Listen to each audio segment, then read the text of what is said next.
assez souvent ici et ailleurs. Et donc vous avez peut-être l'impression, on va voir si c'est une impression, qu'il y a de plus en plus d'enfants surdoués, des enfants qui restent quand même une minorité par rapport à leur classe d'âge.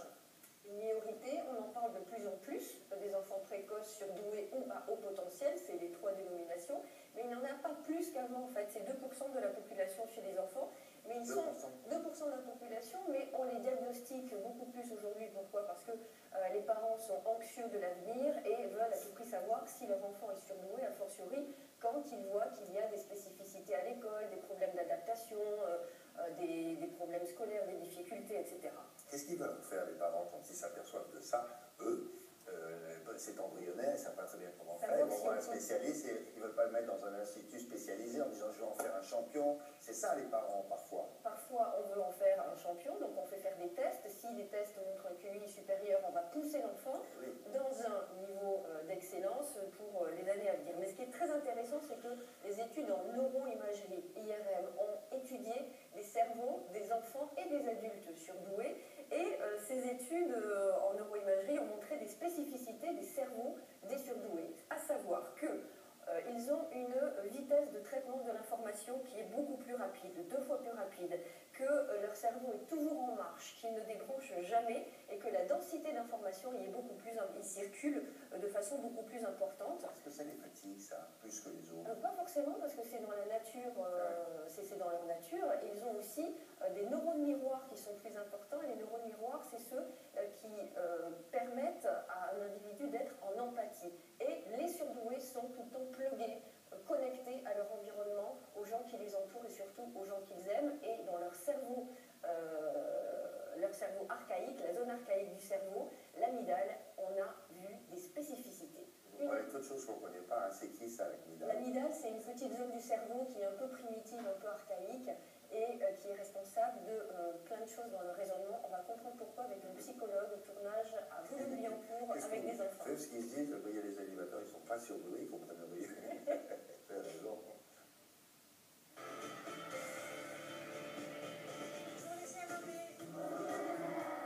Alors aujourd'hui, comme d'habitude le mardi, on va commencer par le calcul mental. Sortez vos cahiers du jour. Écrivez la date. Un enfant précoce, c'est un enfant qui est différent. C'est quelqu'un qui travaille très bien, qui a en général de bonnes notes. Alors Gaspard, les 5 nombres qui sont avant 36, de 0,8 en 0,8, vas-y. 35,2. Un élève intellectuellement précoce, à fort potentiel, les surdoués, comme on les appelait, un élève qui est dans cette situation, Très bien. c'est souvent un enfant en souffrance qui a du mal à trouver sa place dans l'école, qui a du mal à entrer en relation avec ses pairs, qui ne se sont pas compris. Donc très souvent, il a besoin d'une aide psychologique. La première stratégie, c'est de travailler en lien avec les familles et avec tous les intervenants extérieurs. C'est ta réalité.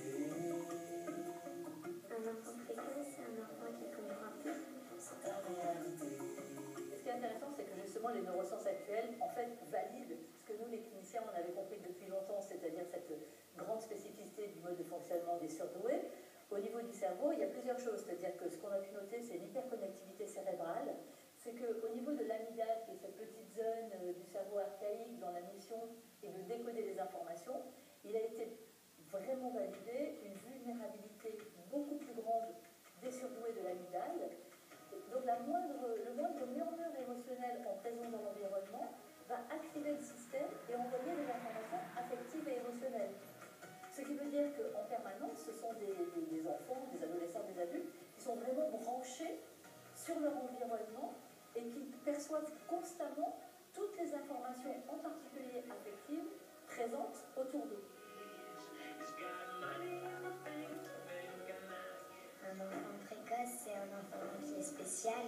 C'est peut-être un enfant qui est plus sensible ou plus émotif. Ce qui caractérise les surdoués, c'est vraiment ce croisement entre une forme d'intelligence qui est qualitativement différente, donc une puissance intellectuelle importante et une immense lucidité sur l'environnement, et cette extrême sensibilité qui vient de cette réactivité émotionnelle et de cette perméabilité constante aux éléments affectifs présents dans l'environnement.